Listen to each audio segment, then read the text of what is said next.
Ayan. So, ito na po yung issue kanina. Nag-post ako na nasa bus ako. Pero, hindi ko, na si kuya yung talagang pinupoint ko doon na hindi ako pinaupo. Pag-post ko no, nung una, hindi ko nalagyan ng emoji. Tapos, ginawa ko, pinalitan ko, nilagyan ko ng emoji kasi nga baka mamaya magkaroon ng issue, 'di ba? Baka mamaya masabi na si kuya yung pinupuntahan ko. Pero hindi talaga siya 'yon. Tapos nagulat ako ngayon na may kumakalat na post na binilugan yung mukha niya. So ngayon, dahil marami nag-react na dahil dun sa caption ko na kesyo daw yung entitled, ganun-ganon. Bakit kailangan daw bang paupuin? Kasi ganun-ganyan, hindi naman daw ako pilay, hindi naman ako matanda, hindi naman ako nagrereklamo kung hindi ako pinaupo dun eh. Parang sa akin kasi, mahilig kasi sa mga ibang followers ko lang mahilig kasi ako mag-post minsan ng puro kalokohan, ganyan, ng joke, ganyan. Hindi ko naman alam kanina na maraming magre-react. So, kanina nung maraming nag-react, ginawa ko, inano ko siya, binula ko na. Tapos ngayon, eto palang lalaki na nasa likod ko, ginawa niya, nag-post siya, na ang nilagay niya doon is yung post ko na wala yung emoji. Tapos sinabi niya na siya yung, parang inano niya sa sarili niya na siya yung pinariringgan ko, na hindi ako pinaupo. So, ngayon, chinat ko naman na siya. Sabi ko, kuya, pasensya ka na kasi hindi naman ikaw yung sinasabihan ko. Sabi kong ganun sa kanya. Nagulat din ako, ba't siya na-post ng ganun? So, wala na ako magagawa. Kasi, na-post niya na. Tapos, marami nang sumausaw. Tapos, tawag dito, ano pa ba? Ang sinabi niya dun kasi, ang nang lumabas dun sa post niya, parang, pagod siya, ganyan. Hindi naman talaga siya yun. I swear talaga, hindi talaga siya yun. Wala naman akong, na, pinopoint ko siya doon na hindi niya pinaupo, ganyan. Tapos, ang sa akin lang, wala naman akong minura sa inyo.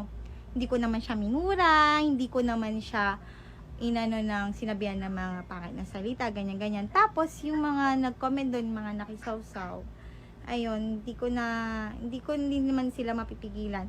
So, ang dami na nagko-comment sa akin, kahit dun sa mga kasal namin nung asawa ko, nung mister ko, nag-comment na sila ng mga pangit na salita, na wala naman akong sinasabing ganun, di ba? Parang unfair lang naman kasi hindi naman ako ng ganun ng tao eh. Tapos, ganun yung ginawa sa akin. Pati sa mga ibang post ko. Yun lang. Pati sa mister ko, ganyan, pangit yung ugali ng mister ko. Bakit? Dahil lang ba dun sa post ko na yon, makikilala nyo na ba talaga kung ano yung ugali ng isang tao? Makikilala nyo na ba agad kung sino ba talaga yung tao na yon? Ganun na ba agad? Na parang, totoo naman yung sinabi kanina, think before you click. Kasi sa akin talaga kasi, actually may mga din sa akin, nag-message din sa akin, sabi nga ganon, parang, bakit ang daming parang nagalit? Tapos, bakit parang, ayun nga, kasi sila, naiintindihan nila kung pag nagpo-post talaga ako, makulit lang ako, hindi ko naman alam na gano'n. Tapos biglang nag-post nga to si kuya na nasa likod ko, na ininsist niya na siya yung sinasabihan kong gano'n. So, syempre, dadami talaga yung magagalit sa akin. Pero wala na akong magagawa, nandyan na yan eh, nagalit na sila lahat sa akin eh. Pero para sa akin, huwag niyo naman damay yung mister ko, at saka huwag niyo rin dadamay yung mga anak ko. Yan lang naman. Hindi nga. Bakit ko daw pinost nang hindi naka-blur? I'm sorry, sinabi ko na rin kanina yun sa post ko, kanina sa comment ko, na nung unang pinost ko siya, hindi ko siya na-blurred. Tapos after nun, mga ilang minutes, napaisip ako, sabi ko, hala, ba't ko pinost nang hindi naka-blurred si kuya? Kaya pinalitan ko siya, nilagyan ko siya ng mga may monkey na emoji. Tapos after nun, syempre, ayun, tapos yung mister ko, naiinis na rin siya sa mga nakikita niya na mga nagko-comment na parang, hindi naman na yata maganda, sobrang ano naman na yata yung mga nagko-comment. Yung una, okay lang yung mga na-GG, nagagalit, naiintindihan ko yung ganun talaga eh, may ganun, iba-iba naman talaga yung mga ano ng tao eh, di ba? So, tapos yung iba kasi below the belt, na ganyan, na bastos na yung mga sinasabi, ganyan. Kaya binura ko na kasi pinabira sa akin ng mister ko. Tapos ngayon pala, anong nangyari? Binura ko na yon, diba? Hindi kumalat ngayon, siya naman na nag-post. So, yung pinost niya na, sorry daw, kasi hindi niya daw ako napaupo. Ganyan. Ayun, yan lang naman. Pero yun nga, gusto ko lang naman sabihin, kasi diba, Facebook ko naman to, I think, pwede naman ako mag-post ng kung ano-ano. Ngayon, kung ayaw niya naman ng post ko, okay lang. Pero wag niya naman ako sabihin ng hindi maganda. Kasi wala naman akong ibig sabihin doon. Para kay kuya. Kasi si kuya, grabe naman yung pinost niya. Parang, hindi ako naiiyak, babe. Kinasabi ko lang yung, I'm a loser.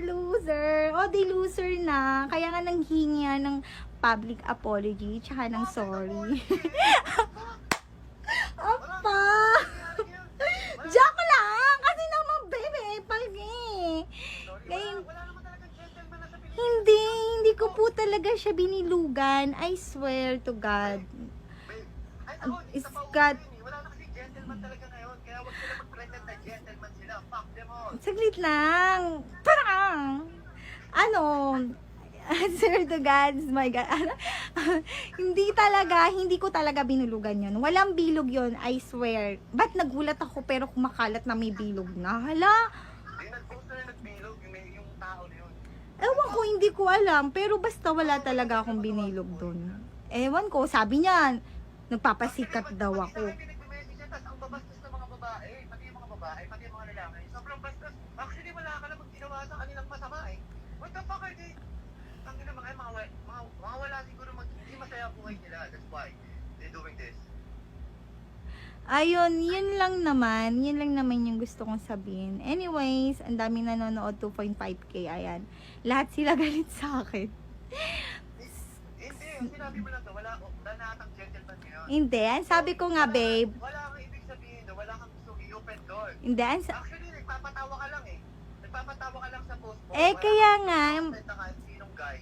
okay nga sana, kaya nga lang, kasi syempre, yung nag-post nga yung isa, yung sa kabila, tapos nilagyan pa niya ng bilog na gano'n. Anyway, okay lang, okay na yun. Ang siya sumigat. It's alright. Ayun. Hindi po ako pa bebe, ganito talaga ako.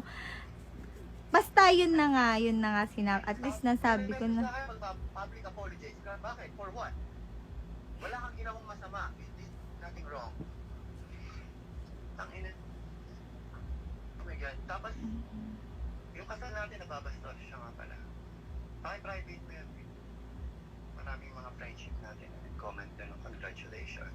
Yeah. Ang babastos ng mga taong yan. Obviously, wala silang aral. Kinausap ko na po siya, sinabihan ko na rin yung lalaki na, hala, sabi ko, chinat ko siya, sabi ko sa kanya, I'm sorry, sabi ko gano'n sa kanya, hindi ikaw yung pinopoint ko, sabi ko gano'n, tsaka walang bilog yan, pero hindi pa siya nagre-reply, hindi pa niya nasisin. Ayun lang.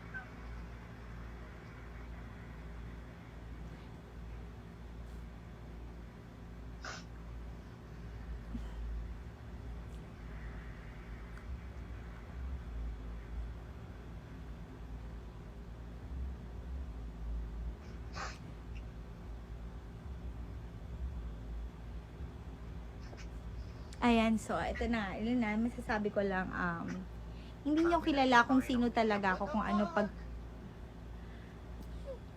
kung ano pagkatao ko, kaya sana, I'm sorry. Babe, huwag ka magpaliwanag sa mga yan.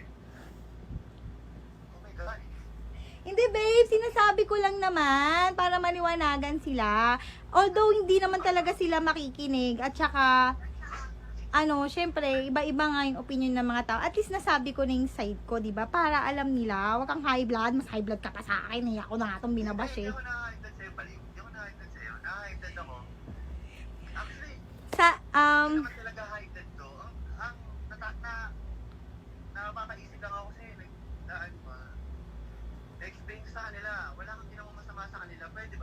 Hindi nga, kasi nga si kuya, yung nag-post nga. Pinost nga niya. Kasi nga pagod daw siya. Bakit daw kailangan pa niya ako pa-open? O, kahit hindi naman talaga siya yun. Ganun. Eh, okay na yun. Basta yun na yun. Kasi nga po, nung una, nag-post ako nung una, mga ilang minutes lang naman yung pagitan nun eh. Pag-post ko, walang emoji. Inaamin ko naman yun. Kaya, nung pangalawa, sabi ko ngayon, mga ilang minuto, sabi ko, ay shit, wala palang emoji. Kaya nilagyan ko na ng emoji. Ayun, tapos yun na yun. Tapos kumalat yung walang emoji. Tapos binilugan pa yung mukha niya. Tapos ayun na yung nangyari. Okay lang. Ayun na yun eh. Pero sana naman, wag na kayong mag-comment ng hindi maganda din sa picture ng mister ko, yung kasal namin. At saka doon sa picture ng mga anak ko. Yun lang naman. Kasi medyo hindi ko naman kayo inano lahat, 'di ba? Hindi ko naman kayo pinagmumura, hindi ko naman kayo sinabay ng hindi maganda, pero para pagsabihan niyo naman ako, masyado naman kayong noon. Ayun lang. That's all. That's all. Oh, ano yun, babe? May sabihin ka ba? Babe, yung yung sa natin, paki-delete mo nga yung mga hindi maganda na comment sa sa cover photo mo, please. Nauna. Okay. Kasi ang daming mga kaibigan ko, mga best friends ko from high school, mga bumati sa akin, tapos alam mo yun, tapos mababasa nila block, ganun, di ba? Parang mababasa ka, wala, hindi maganda para sa atin, para sa'yo, para sa akin. Maapektuhan pati yung social life natin sa mga kaibigan natin because of that post. Sorry, babe. Paki-delete mo yung mga nag-comment doon. Okay, oo. Didelete ko. Hindi na nga ako nagre-reply, di ba? Para hindi na humaba. Okay na. Sige. Thank you. Salamat sa inyo lahat. Thank you. Bye!